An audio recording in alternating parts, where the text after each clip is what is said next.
मित्रांनो, आपल्या चॅनलचे 1000 सबस्क्रायबर होण्यासाठी सर्वप्रथम आपल्या चॅनलला सबस्क्राईब करा.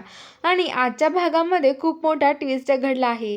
काय ट्विस्ट घडला हे बघायला व्हिडिओ शेवटपर्यंत बघत राहा. तर आजच्या भागामध्ये इकडं दया मामा दारू पित असतात. ते धैर्य येतो आणि धैर्य म्हणतो, दया मामा काय दारू पित बसलाय तुम्ही? तर आता लगेच धैर्य म्हणतो की अहो दया मामा मला पण द्या ना, मला पण पाहिजे आहे थोडी. अहो मला काय बरं नाही वाटत आहे, मला त्या पोरीने नकोशी करून सोडलंय नुसतं.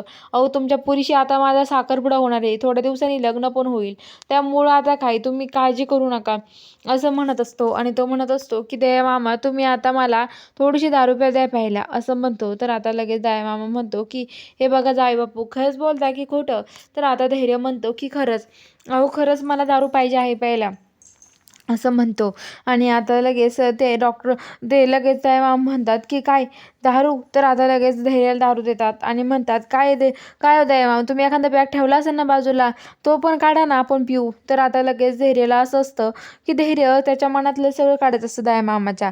त्यामुळं धैर्य आता तिथे दारू पिण्याचं नाटक करत असतो आणि दया मामासोबत बसलेला असतो. दया मामा खूप दारू पितो.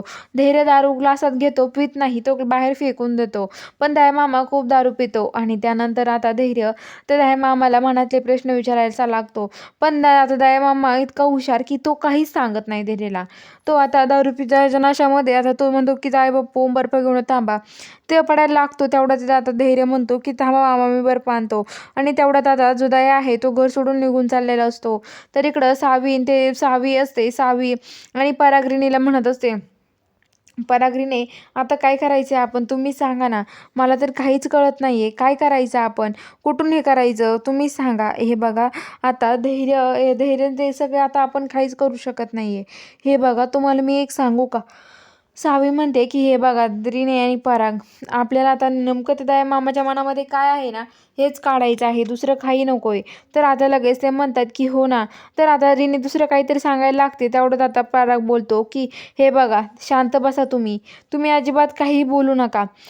पराग म्हणतो रिने गप्प बस तुला काय माहिती, नंतर काढतो विषय, आत्ताच कशाला तो विषय काढते ग असं म्हणतो. आणि आता लगेच पराग म्हणतो की अगं सावे तुला माहिती का, तुला माहीत नाही अगं सावे तू काळजी करू नको. सावे अगं तुला माहिती का, तू आता आहे ना आपण एक काम करूयात, दयामामाच्या मनात कसं काढायचं मला चांगलंच माहिती आहे, चला आपण बाहेर जाऊयात. बाहेर येतात तर सावी रिंडी लपून राहतात. दयामामा बाहेर चाललेला असतो तेवढ्यात आता जो पराग आहे तो एक गोधडी रग आणतो आणि तो दयामामाच्या तोंडावर टाकतो आणि दयामामाच तोंडात दाबतो आणि म्हणतो की सांग कुठं आहे पुरावे, दामेला संपवण्याचे जे प्लॅन करतोय ते पुरावे कुठं आहे? तो काहीच सांगत नाही. तर तो चाकून तिचा गळा कापेल, सांग लवकर कुठं आहे?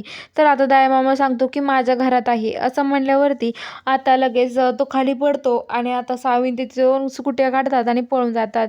तर बघूया आता पुढील भागात काय घडणार आहे, बघायला चॅनलला सबस्क्राईब करा.